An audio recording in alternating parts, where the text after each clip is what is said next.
right, so this is a topic of conversation that I did post on my post about how we always ask artists to lower their prices. We haggle a lot when we go to places like swap meets or places like that.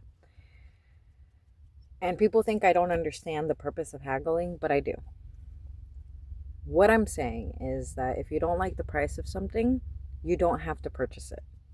What I'm also saying with everything that I've written in the past and continue to write about is that don't devalue an artist's work. If they price their work, first and foremost, for most artists, it's very difficult for them to price their work based on hours, effort, usage, and so on and so forth.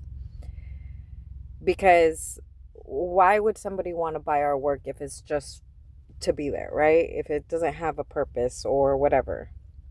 And that's why I do have those more expensive art pieces and I have the more affordable art pieces.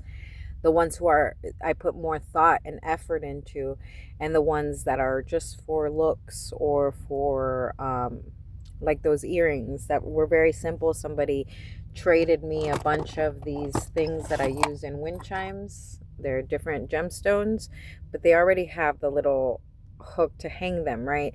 And I use these a lot in my sun catchers. So a person traded me a full bag of them, and I made a couple pairs of earrings of the ones that actually had pairs. Those are my inexpensive things, right? Because I do believe in trade.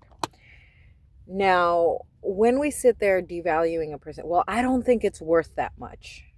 Why are you coming up to an artist and messing with their confidence just because you don't believe their work is worth that much? I can promise you one day it will be worth that much to somebody else, somebody who actually appreciates the time and effort that was put into that work.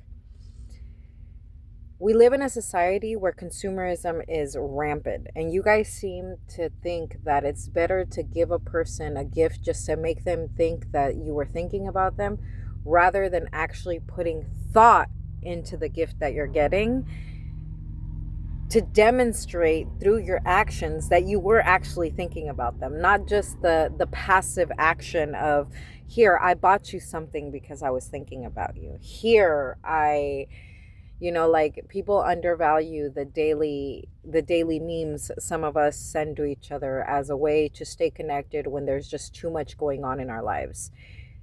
But that's a daily curated meme of actually remembering someone on a daily basis, something that you guys can actually relate to. That's actual connection versus going to the 99-cent store, getting a pack of whatever so that you can give each one of your family members a keychain so that they can feel like they were thought of. The whole purpose of gifting has been shifted in such a way to be able to meet the consumeristic values of our society. I'm not into that. That's why most of my work is upcycled. That doesn't mean that hours and effort were not put into it. And that also doesn't mean that through my extended efforts, that work wasn't put into it. It's exhausting to see how our society devalues artists, and not just their work, but them in general, acting like they have no value or purpose because they just make trinkets. Every trinket has its purpose. And if you had to pay each one of those Asian markets, whether it was Taiwan, Vietnam, China, Japan, if you had to actually pay each one of those workers per hour for the things that you make, one, you'd get more durable supplies, but two, you'd get more durable work and more effort put into it instead of these little things that we just put together and say, hey, yeah, let's have more gifts. More gifts doesn't mean more thought. More gifts doesn't mean more love. More gifts doesn't mean more appreciation.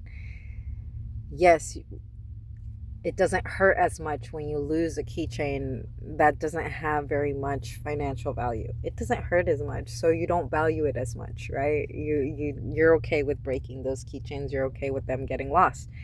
But when somebody really puts their thought into a bracelet or an art piece that they give you, oftentimes it's even hard for you to wear because you're like, shit, I don't want to break it. I don't want to lose it. That's where the value is. the value that you put into whatever was given into you. I wish that I was surrounded by people who valued that, because for the longest time I made gifts, very thought out gifts for the people I really cared about, only to be made fun of. Especially if we had good times and I decided to print out the pictures that we took together. My sister especially really enjoyed making fun of me because of that. Like, oh, you see, she's inserting herself in anything and everything, and it's like, cool. If that's what you believe those moments were about, not the reminder of the moments themselves, then cool. Don't value the pictures that I gave you. Don't value the frames that I made for you to put that picture in. Don't value the necklaces or art pieces that I created for you. Devalue all that was given to you, thought out, and effort put into it, just because consumerism is the way. Let's have more, much more shinier things and disposable things, just like our relationships and the people in our lives. And if we continue to treat everything in our lives, including people, this way, that's how disposable our society will continue to be, instead of having real interconnection. So, yeah, I get it. Some of my art pieces are expensive and other ones are less expensive. Some of them are made with very carefully curated stones that were definitely gone to a very conscious seller that got them from places where they weren't mined in ways that they shouldn't be mined. But then we have all these stones roaming around that people are trading that they don't even know the energy that's attached to them. It's not that I'm devaluing those stones any more than I'm devaluing the other ones. You guys want conscious work, but you don't realize people are still trying to survive out here.